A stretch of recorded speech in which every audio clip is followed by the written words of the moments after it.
Good morning and welcome all of you to this service. Good morning और आज की सभा में हम आप सबका स्वागत करते हैं। And this morning we are going to read from 1 Corinthians chapter 10 verse number 1 onwards. और आज हम पहली कुरिन्थियों की पत्री से अध्याय 10 वचन 1 पढ़ेंगे।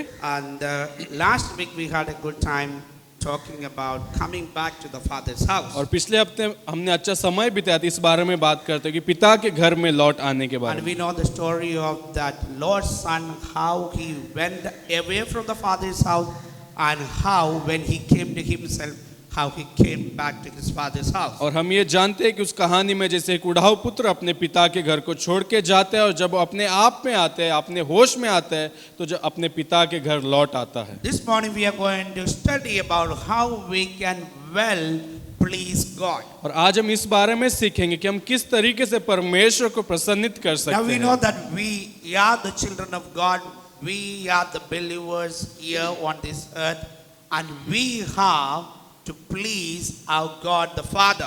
और हम जानते हैं कि हम परमेश्वर के बच्चे, इस संसार में विश्वासी लोग हमें और हमें अपने पिता परमेश्वर को संतुष्ट करना है। Many times because we live in this world, we think that is okay to live like the worldly people. और कई बार हम ऐसा सोचते हैं क्योंकि हम इस संसार में ही जी रहे तो इस संसार के लोगों के जैसा जीना सही है। But we are not supposed to live like the worldly people. We are supposed to live like godly people as God's children here on this earth. लेकिन हमें इस संसार में संसार के लोगों के जैसे नहीं जीना है, लेकिन परमेश्वर के बच्चों के जैसे, परमेश्वर के लोगों के जैसा जीना है। Paul was writing to the church in Corinth and actually going to say the church was a very good church.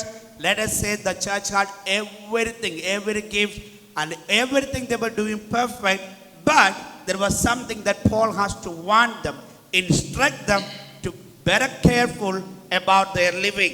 जब ये पत्री पौलुस कुरिन्थियों को लिख रहा था, उनकी कलीसिया बहुत ही अच्छी कलीसिया थी, हर एक वरदान उनके पास था, लेकिन फिर भी पौलुस चाहता था कि पौलुस उन्हें चेतावनी देना चाहता Now था। the church is the group of people, as the believers, as the children of God, that we come together, that is called as a church. और कलीसिया वो कहलाती है जहाँ पे परमेश्वर के बच्चे एक झुंड होके इकट्ठा होते हैं। Now why we come together to worship like this? क्यों हम एक इकट्ठा होके परमेश्वर की Because आराधना when we करने come के लिए आते together, हैं? we as a church family, we are praising God, we are worshiping God, and we are having a time of studying God's word. और जब हम कलीसिया होने के नाते एक साथ मिलकर आते हैं, परमेश्वर की स्तुति करते हैं, परमेश्वर की आराधना करते हैं, उसी के साथ परमेश्वर का वचन का अध्ययन It भी is करते not हैं। only that we have to do it Sunday to Sunday, but we got to do it every weekday.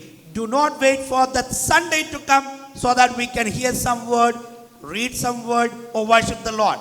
It has to be our lifetime. ये ऐसा ही नहीं कि सिर्फ संडे के दिन हमें कलीसिया के नाते इकट्ठा होकर हमें करना, लेकिन हफ्ते के हर 7 दिन हमें इन बातों को लगातार करते रहना Now है। when you are outside in the world with the people of this world, जब आप बाहर इस संसार के लोगों के साथ इस संसार में हो you are still the church outside. और बाहर भी आप एक कलीसिया हो, So do not think that when you come in this building, you are called as church. It is not like that.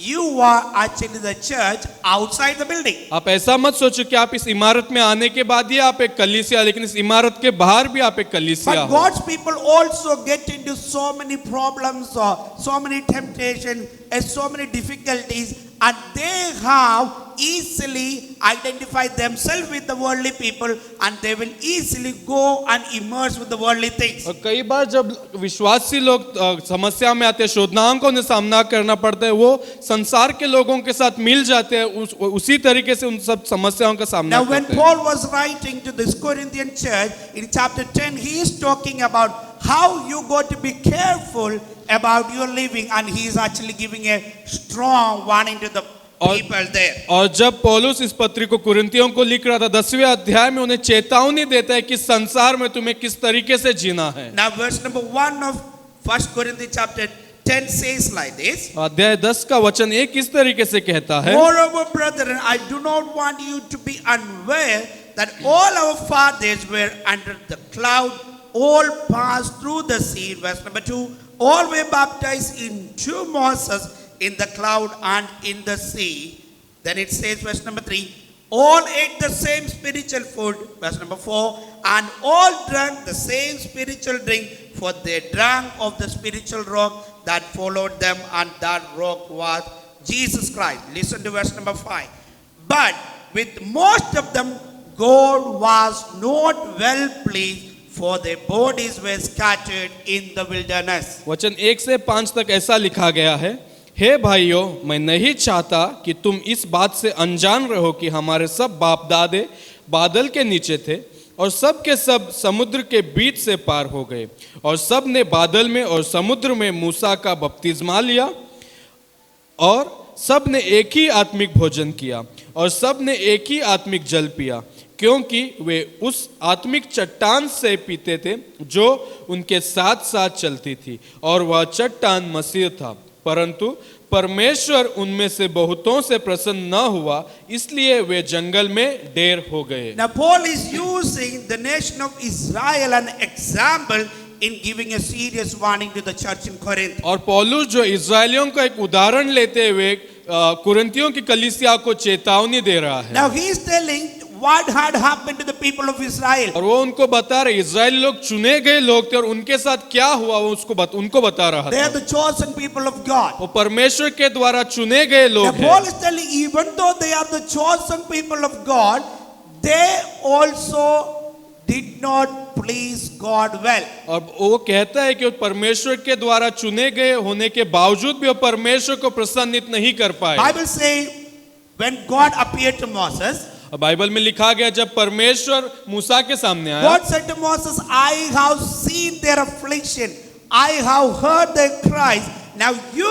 go and deliver the people of Israel. They are my people. I want you to go and save my people from the bondage of Pharaoh. और परमेश्वर ने मूसा से कहा, मैंने उनकी चिल्लाहट को, उनके आंसुओं को देखा, मैं चाहता हूं कि तू फरो राजा के पास जाके मेरे लोगों को छुड़ाए। And God actually miraculously bringing them from the bondage of Pharaoh. And Bible says they also went through the Red Sea because God has divinely opened the road or in the sea, and they miraculously came out of the water, and they have seen the great work of God in their life. और हम देखते हैं कि परमेश्वर ने अद्भुत तरीके से इजरायलियों को उस बंधन से छुड़ाया और उस लाल समुद्र में मार्ग को बना के उन्हें वहां से चला के उस समुद्र को पार Bible करवाया। also says the God by cloud in the day and in the night, God's presence was with them, and God was always before them and even behind them, protecting these people of Israel from this enemy. और हम देखते हैं कि परमेश्वर बादल के स्वरूप में उनके आगे पीछे उनके दुश्मनों से उनकी रक्षा करते हुए उनकी अगुवाई कर रहा Bible था। says like this, और बाइबल इस तरीके से कहता है, that you to be unaware that all our fathers were under the cloud, all passed through the sea. Now it says they were under the cloud. और इस तरीके से उसने कहा कि तुम इस बात से अनजान न रहो कि तुम्हारे सब बाप दादे बादल के नीचे थे। Now what does the cloud represent here? और ये बादल का मतलब क्या है? It talks about the presence of God. ये परमेश्वर की उपस्थिति के बारे में And बोलती all है, of them were under the presence of God. और वो सब लोग परमेश्वर की उपस्थिति के नीचे And थे। the presence of God was actually guiding these people of Israel. और यही परमेश्वर की उपस्थिति थी जो इजरायलियों को उनकी अगुवाई करवा That रहे थे। means as a whole group, not even one left out, entire group of Israel, they were all under the presence of God. They were guided by the presence of God under the leadership of Moses. उसमें से कोई भी भटका हुआ नहीं था। पूरा Israel का समूह परमेश्वर की उपस्थिति के नीचे मूसा के द्वारा अगुवाई की जा रही Bible थी। says when they passed through the water, passed through the Red Sea, all of them passed through the Red Sea. और बाइबल में लिखा है जब वो समुद्र से गुजरे, लाल समुद्र से, हर किसी ने उस लाल समुद्र को पार That किया। was the great deliverance of God that they have experienced in their life. और परमेश्वर के महान चमत्कार को उन्होंने अपने जीवन में अनुभव It किया। also Paul says here, this is like the baptism, that a typical baptism that you and I had. Paul says they all went through the water. और बाइबल में लिखा है, पौलुस ने कहा कि जिस तरीके से मैं और तुमने बपतिस्मा लिया, उसी तरीके से उन्होंने समुद्र से गुजर के बपतिस्मा Now लिया। God has been so faithful to them. और परमेश्वर उनके साथ इतना विश्वासी योग्य We know था। they were 40 years they were in the wilderness. और 40 साल तक वो उस जंगल में थे। Now in these 40 years, अब ये 40 साल है। it was God's duty, it was God's desire that his people has to be fed well. ये परमेश्वर की इच्छा थी, मर्जी थी कि वो अपने बच्चों को अच्छा खाना खिलाए। Bible says the people of Israel, they murmured against Moses and Aaron, and they were saying it was good for us to be there in Egypt than to come in this wilderness and die here. और Bible में लिखा गया कि Israeli मूसा के और एरन के कुड़कुड़ाने लगे और ये कहने लगे हमें वहां पे इजिप्ट में रहना अच्छा होता ना कि यहाँ के आके मरने से. Actually, they were in slavery in Egypt. Their life was so miserable, but when God delivered them, now they are not happy and excited about what God is doing in their life. They're still murmuring. They're still saying, it would have been good for us to be there in that place. जब वो मिस्र देश में थे वहां पे वो एक गुलाम थे, वहां पे एक नौकर बन के जी, लेकिन परमेश्वर ने जब वहां से उनको छुड़ाया फिर भी वो कुड़कुड़ा रहे थे और कह रहे थे हम वहीं पे रहते तो अच्छा था यहाँ पे आके मरने Many से. of us think sometimes like that. हम में से कई लोग ऐसे ही कई बार सोचते It हैं would have been better for me to be there because this is not going well with me. और हम सोचते हैं कि मैं वहीं पे रहता तो अच्छा था, यहाँ आके कुछ ठीक नहीं हो I रहा started है. a journey. मैंने एक सफर को तय किया Now I'm a child of God. और अब मैं परमेश्वर का बच्चा हूँ. I left my old things. मैंने हर एक मेरे पुरानी चीजों को छोड़ दिया. Now I came out. अब मैं बाहर आया. But right now, look at the situation that I am in. I don't have anybody. I don't have food to eat. I don't have job to work. I don't have anything. It would have been better for me to be there rather than dying here in this place. और हम कहते हैं कि सब कुछ छोड़ के मैं आज यहाँ आया, मेरे साथ आज कोई नहीं, मेरी मदद करने के लिए कोई नहीं, मेरी परिस्थिति अच्छी नहीं है, शायद मैं वहीं पे होता तो अच्छा होता. Bible says these children of Israel, being the chosen people, being God saying about them, my people, and they were murmuring against the situation they were in. और बाइबल में लिखा गया कि परमेश्वर के द्वारा चुने जाने के बाद परमेश्वर ने ये तक कहा कि ये मेरे लोग हैं, फिर भी वो परमेश्वर के विरुद्ध कुड़कुड़ाने लगे. God said to Moses, और परमेश्वर ने मूसा से कहा, tell the people I am going to bring food from heaven. और परमेश्वर ने कहा कि उनसे उनको कहो कि मैं स्वर्ग से उनके लिए भोजन I'm going दूंगा to bring bread from heaven. और स्वर्ग से मैं रोटियों उनको दूंगा. You know what is the name of that bread that they got from heaven? Manna. Everybody knows, right? You know what is the meaning of manna in Hebrew? क्या आप जानते हो मन्ना का मतलब क्या है हिब्रू में? Do you know what it is? Do you know what it is? The meaning of manna is और मन्ना का मतलब ये है, what it is. The meaning of manna is what it is. What is this? What is this? What it is? What it is? What is this? They saw the manna falling down. Early morning they get up. White substances in front of their house. They're like, what is this? What is this? What is this? जब उन्होंने उस मन्ना को अपने घर के सामने आया, अपने तंबुओं के सामने देखा तो पूछने लगे कि ये क्या है, ये क्या है, ये क्या है. Actually, it is a provision of God. और ये परमेश्वर का प्रावधान But था. they were not able to understand this is the provision of God. They are still having a question, asking to one another, what is this? वो उस बात को नहीं समझ पा रहे थे कि परमेश्वर के द्वारा दिया गया प्रावधान है, लेकिन वो एक दूसरे से पूछ रहे थे कि ये क्या है. They didn't know what it is. वो नहीं जानते थे कि ये So क्या they है. were just asking what it is. उसके लिए वो पूछ रहे कि ये क्या है. So that is called as manna.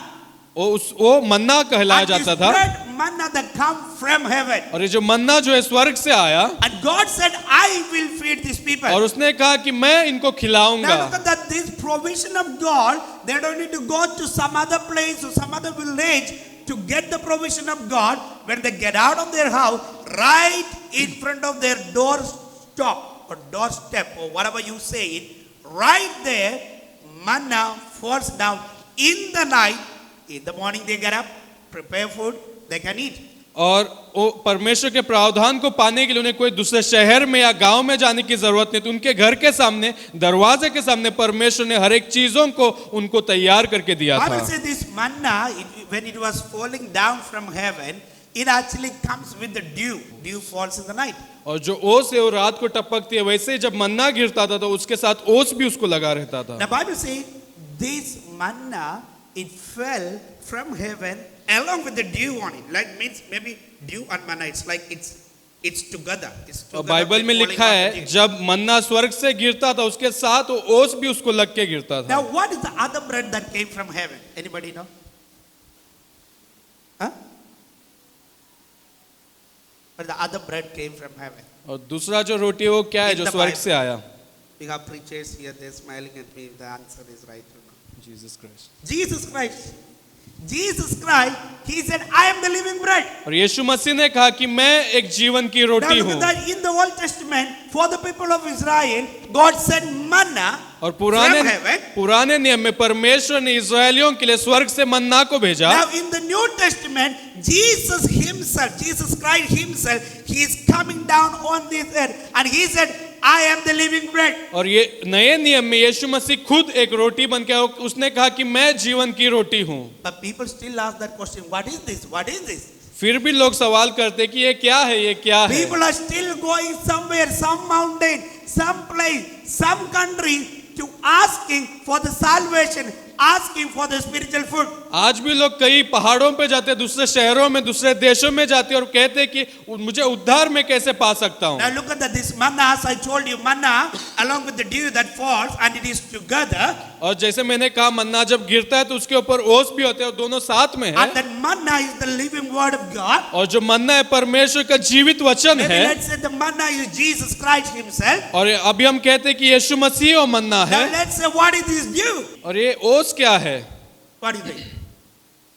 What do you think? Some of you guess manna is Jesus Christ. He is the living bread. What can be dew? Spirit of the Lord. Right?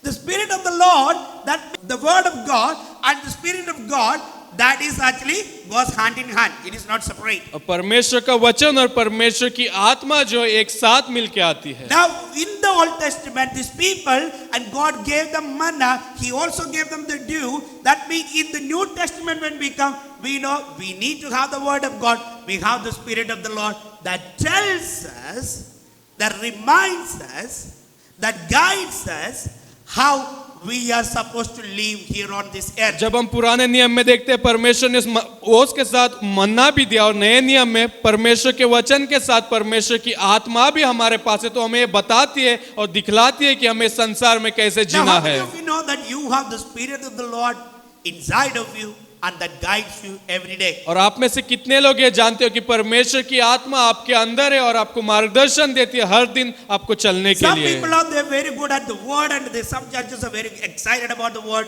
The word, so good. But when it comes to Spirit of the Lord, they are like, Spirit of the Lord, what does He do? और You don't know what is the Spirit of the Lord. कई लोग परमेश्वर के वचन में बहुत ही अच्छे होते हैं, परमेश्वर के वचन में बहुत ही निपुण होते हैं, लेकिन परमेश्वर की आत्मा का जब बात है वो कहते हैं कि ये क्या है, मैं नहीं जानता इसके बारे में। No, Bible says बाइबल ऐसा we कहता need है to have both together. We need to have the Word of God. We need to have the Spirit of the Lord going alongside with us, and that guides us and that leads us into a victorious Christian life. और परमेश्वर का वचन कहता है कि परमेश्वर का वचन और परमेश्वर की आत्मा दोनों को लेके चलना जरूरी है, वही हमें एक विजय की ओर ले जाती है। Now, why God did this? क्यों परमेश्वर ने ये किया? Because God wanted them to know that He is the Lord. क्योंकि परमेश्वर चाहता था कि वो लोग जाने कि वही परमेश्वर And है। Bible says this manna and this dew, it falls every day. और बाइबल में लिखा गया है कि मन्ना और वो ओस हर दिन गिरता That था। means every day you need the Word of God, you need the Spirit of the Lord, leads you every day and every time. और हर दिन परमेश्वर का वचन और परमेश्वर की आत्मा आपको जरूरत है, जो हमेशा आपकी अगुवाई करेगी, आपको मार्गदर्शन देगी। Manna was actually, it was a physical food. और मन्ना जो एक शारीरिक खाना था, Yes?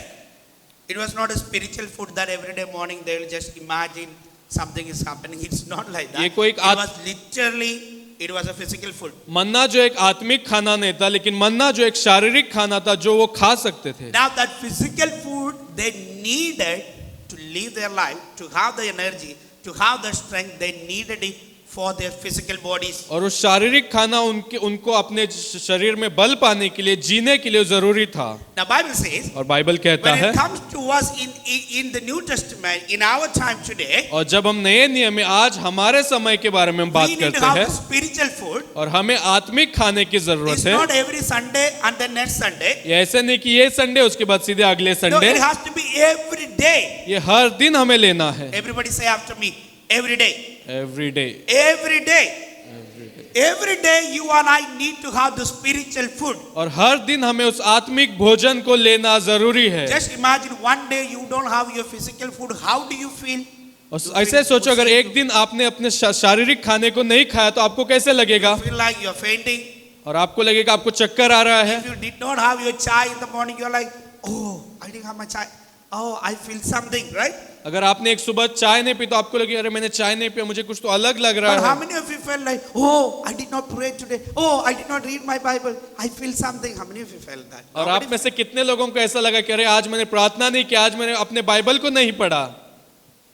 When in the night comes, you say, God, I'm sorry. Today I didn't do. Tomorrow, definitely I'll do. और जब रात होगी तो आपको परमेश्वर मुझे माफ कर देना, आज मैंने नहीं पढ़ा लेकिन कल पढ़ूंगा. And you would say, even without reading, without praying also, I lived my life today. Everything was good. और- I did not have any accident. Nobody shouted at me. My money was safe. Everything was good. So I can continue the same thing tomorrow also. और आप कहते हो कि आज मैंने Bible भी नहीं पढ़ा, प्रेयर भी नहीं किया, लेकिन कुछ भी मेरे साथ बुरा नहीं हुआ, तो कल भी मैं ऐसे ही कर सकता हूँ, Because I am working hard. क्योंकि मैं मेहनत कर रहा हूँ. And from the office I work, in the house also I had to work.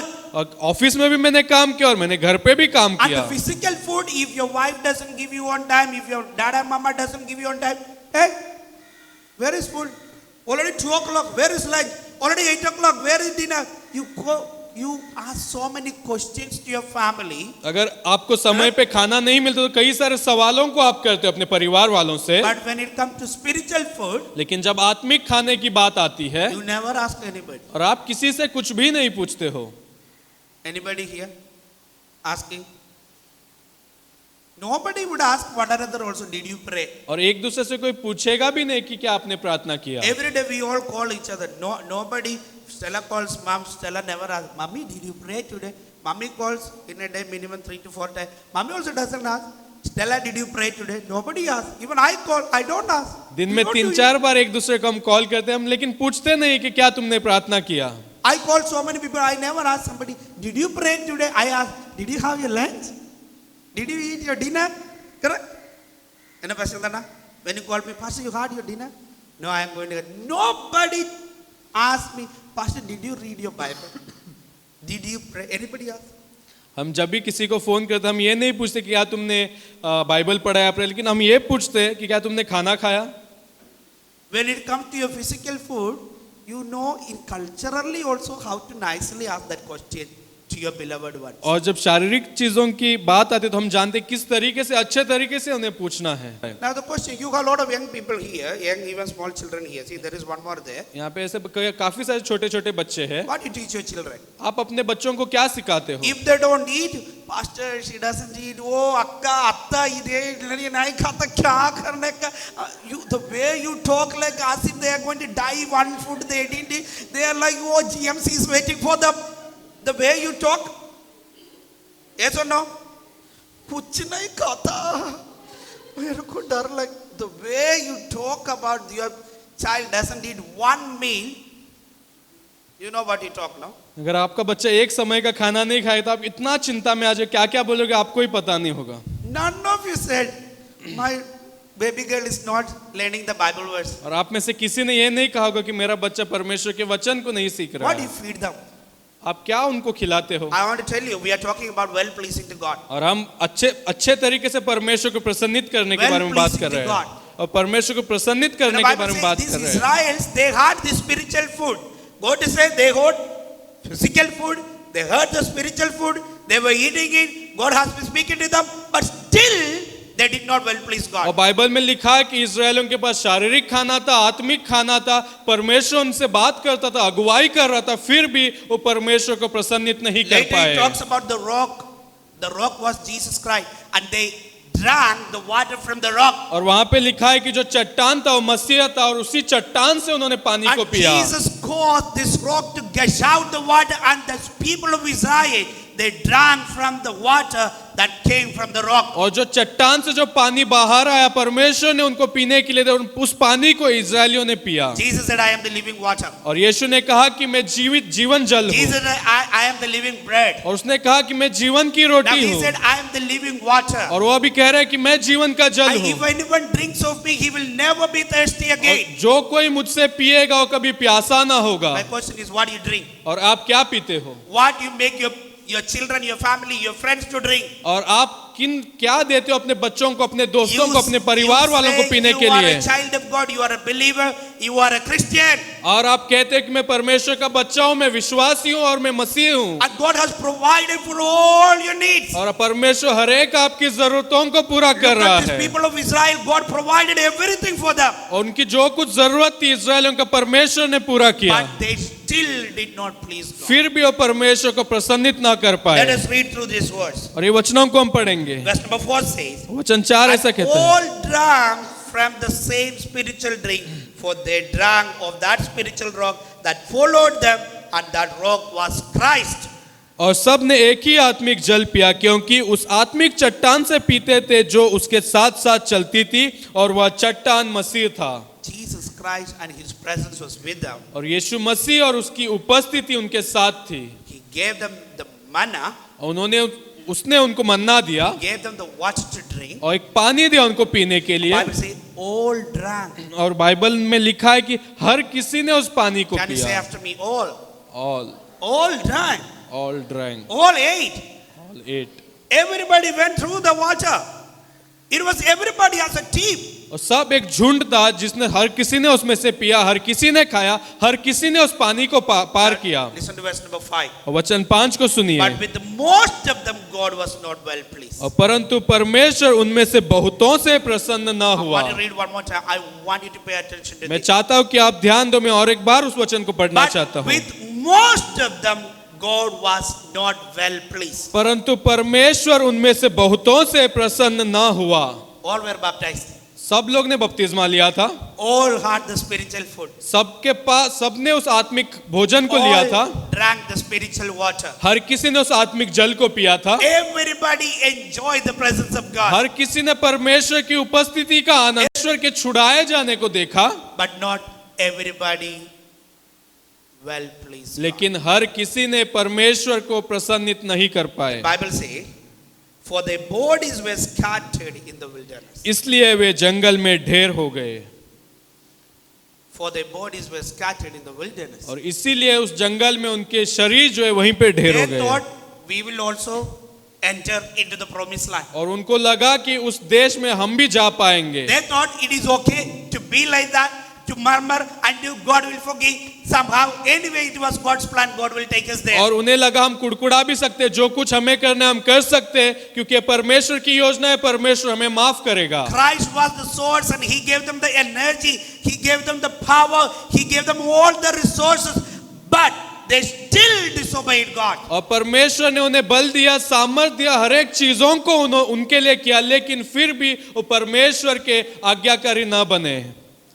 They did not well please God. और उन्होंने परमेश्वर को प्रसन्नित Now, नहीं what किया। happened? Because they did not well please God, Bible says their bodies were scattered in the wilderness. क्योंकि वो परमेश्वर को प्रसन्नित नहीं कर पाए, उसके लिए उनके शरीर उसी जंगल में ढेर हो गए। Most of them perished in the wilderness. और उनमें से बहुत लोग वहीं पे ढेर हो गए, नाश हो As I गए। told you, it was a big group, जैसे कि मैंने कहा कि वो एक बहुत ही बड़ी झुंड थी, but only Caleb and Joshua and few people with them entered the promised सिर्फ कालेब, जेशुआ और थोड़े लोग उस वादे किए हुए देश में जा I want पाए। to tell you, you may be living as a Christian here on this earth. और इस संसार में आप एक मसीह के जैसे जी रहे You होंगे। say, today's worship was amazing. आज की आराधना बहुत ही अच्छी थी, I felt the presence of God. और मैंने परमेश्वर की उपस्थिति को इस जगह पे महसूस किया, I ate the spiritual food. I heard the message. और मैंने आत्मिक खाने को खाया, मैंने परमेश्वर के वचन को सुना, I drank the spiritual water. और उस आत्मिक जल को मैंने पिया, I saw the deliverance of God. और परमेश्वर के उस छुटकारे को मैंने देखा। But it doesn't mean that you would reach there. और इसका मतलब ये नहीं कि आप उस जगह पे पहुंचोगे। Hello. They thought they would also reach there. और उन्होंने भी सोचा कि वो उस जगह पे पहुंचेंगे। The promised land, God is taking us. Anyhow, we are going to go there because we started from there. और उस देश परमेश्वर हमें ले जाएगा जिसका उसने वादा किया, क्योंकि हमने उस जगह से शुरुआत की है। Bible says the bodies were scattered. और बाइबल में लिखा गया कि जंगल में उनके God- शरीर ढेर हो गए, God gave them that food so that their bodies should be fit and fine. और परमेश्वर ने खाना खिलाया ताकि वो अच्छे तंदुरुस्त रहे। They had the manna every day. हर दिन उन्होंने मन्ना खाया। After all having the manna, eating the provision that God gave them every day, they still murmur about against God and God's servants of God. परमेश्वर के हर एक प्रावधान को पाने के बाद, मन्ना को खाने के बाद परमेश्वर और परमेश्वर के दास के विरुद्ध वो कुड़कुड़ाने लगे और कुड़कुड़ाया उन्होंने। And God could not forgive those people. और ऐसे लोगों को परमेश्वर माफ नहीं कर God पाया। didn't wanted them to enter into the promised और land. परमेश्वर नहीं चाहता था कि ऐसे लोग उस देश में प्रवेश करें। My question to all of you today: मेरा एक सवाल है आप लोगों Are से, you well pleasing God? क्या आप अच्छे तरीके से परमेश्वर को You may be प्रसन्नित saying, कर रहे हो? Pastor, I am praying, I am evangelizing, I am doing everything well and good. Nobody would know whether you are really well pleasing God. शायद आप कहोगे कि परमेश्वर पास्टर मैं प्रार्थना कर रहा हूँ, इंजलवाद कर रहा हूँ, हर एक चीजों को मैं कर रहा हूँ, लेकिन कोई भी ये नहीं जान सकता कि आप परमेश्वर को प्रसन्नित कर रहे हो या नहीं। You may say, I have not missed the church from so many years. और- Every Sunday I was present in the church. और आप शायद कहोगे कि मैंने कभी भी एक संडे भी मैंने चर्च नहीं चुकाया। It doesn't mean that you will please God. इसका मतलब ये नहीं कि आप परमेश्वर को प्रसन्नित कर पाओगे। How do you please God? और आप किस तरीके से परमेश्वर को प्रसन्नित करते हो? Bible says faith is most needed to please God. और बाइबल में लिखा है कि विश्वास के द्वारा ही हम परमेश्वर को प्रसन्नित कर Hebrews सकते chapter हैं। 11 verse 6 says it is impossible to please God without faith. और विश्वास के बिना परमेश्वर को प्रसन्नित करना नामुमकिन है करके बाइबल में लिखा गया है। Obedience is much needed to please God. परमेश्वर को प्रसन्नित करने के लिए आज्ञाकारी बनना जरूरी God है। says something, you got to obey. और जो कुछ परमेश्वर कहता है उसका आज्ञाकारी या विधेय बनना जरूरी You are है। hearing teachings like this every day or every Sunday. You go to obey. You have a time. You have 1 week to practice what you have been learning. हर दिन आप or ऐसे hearing वचन from को here. सुनते हो, हर हफ्ते सुनते हो, कई सालों से सुनते हो, और उस वचनों को आपके जीवन में प्रयोग करना जरूरी है। Faith is needed. और विश्वास जरूरी है, Obedience is needed. आज्ञाकारी बनना जरूरी Your है, faithfulness is needed. Faithfulness. और आपके विश्वास योग्यता बने You रहना got to be जरूरी है। faithful. If you're faithful, you can please God. अगर आप विश्वास योग्य हो तो आप परमेश्वर को प्रसन्नित कर सकते Then the हो, fear of God is needed. और परमेश्वर का भय मानना भी जरूरी है। Psalm number 147. Bhajan Samhita 147। Let's read the Psalm number 147, verse number 10 and 11. It says like this. भजन संहिता 147 वचन 10 और 11 इस तरीके से कहता He है, does not delight in the strength of the horse. He takes no pleasure in the legs of man. The Lord takes pleasure in those who fear him, in those who hope in his mercy. न तो वह घोड़े के बल को चाहता है, न पुरुष के पैरों से प्रसन्न होता है। यहोवा अपने डरवैयों ही से प्रसन्न होता है, अर्थात उनसे जो उसकी करुणा की आशा लगाए रहते हैं। Bible says the Lord takes pleasure in those who fear him. और बाइबल में लिखा है कि परमेश्वर उन्हीं लोगों से प्रसन्नित होता है जो उसका भय मानते हैं। In conclusion, let us ask you this question. और आखिर में एक सवाल मैं आपसे पूछना चाहता हूँ, Do you fear God? क्या आप परमेश्वर का भय मानते हो? You may be very good at hearing the word of God. शायद आप परमेश्वर के वचन को सुनने में बहुत ही अच्छे You हो, may be very good at feeling the presence of और God. परमेश्वर की उपस्थिति को महसूस करने में शायद आप अच्छे You may हो, be very good at drinking the spiritual water that और comes उस to you. आत्मिक जल को पीने में शायद आप बहुत ही अच्छे हो। The question here, do you fear God? लेकिन सवाल आपसे ये है, क्या आप परमेश्वर का भय मानते हो? Bible says those people who fear God, God is well pleased with them. और बाइबल में लिखा गया है, परमेश्वर ऐसे लोगों से प्रसन्नित होता है जो उसका भय मानते हैं। If you want to please God, अगर आप परमेश्वर को प्रसन्न करना चाहते हो have faith, और विश्वास रखो, obey God, उसके अधीन बनो, be faithful to God, विश्वास योग्य बने रहो fear God. और परमेश्वर का भय मानो। If you do that, अगर आप इन चीजों को करोगे you will be well pleasing to God. और आप परमेश्वर को बहुतायत से Then प्रसन्नित you करोगे, will not be scattered like those people's body were scattered in the wilderness. That won't happen to you. जैसे उन लोगों के शरीर उस जंगल में ढेर हो गए या नाश हो गए, ऐसे चीज आपके साथ नहीं होगी। After that, then if everything goes in vain, then you would say, why did I do all those things? Everything go in vain. अगर सब कुछ खत्म हो गया तो आप कहोगे कि क्यों मैंने इन सब चीजों को किया जब ये खत्म ही होना था। My question here, मेरा एक सवाल है यहाँ से आपसे, Jesus Christ is coming back very soon. और यीशु मसीह बहुत जल्द लौट के आ रहा है, His coming is very near. और उसके लौट का आना बहुत ही नजदीक है। Do you want to go? क्या आप ऊपर जाना चाहते हो? Do you want to go to your promised land? क्या आप अपने उस वादे किए हुए देश में जाना चाहते हो? Start pleasing God. परमेश्वर को प्रसन्नित करना शुरू करो। ये विश्वास मेरा होगा पूरा, सपना ये मेरा न रहेगा अधूरा। ये विश्वास मेरा, उसके संग हम रहेंगे अपने यीशु के, देखेगा सारा जहां। उसके संग हम रहेंगे